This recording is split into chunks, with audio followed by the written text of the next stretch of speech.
าบ่ฮู้ดอกว่าแต่ละมื้อสิไปพ้อกับอุปสรรคปัญหาอีหยังแน่สิหนักหรือน้อยเฮาบ่ฮู้แต่สิ่งสำคัญกว่าอุปสรรคคือเฮาก็ผ่านมันมาได้หลายต่อหลายเทื่อแล้วรอดตายมาก็หลายหน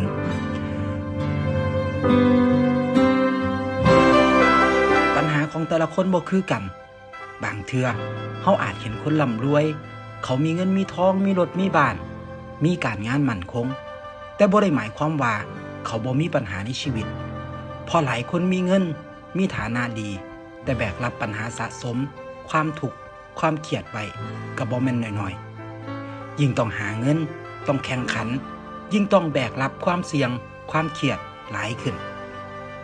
หลายคนกว่าจะสร้างฐานะร่ำรวยได้ก็บ่แม่นง่ายๆสิ่งสำคัญคือความขยัน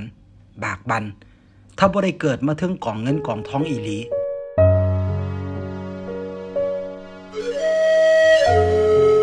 หลายคนเกิดจากดินแล้วไปคว้าดาว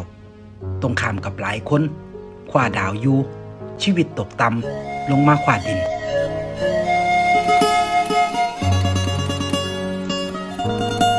ชีวิตแต่ละวินาทีมันบ่เข้าไผออกไผครับต่อให้สิมีหรือบ่มีก็ต้องพอกันสู่คน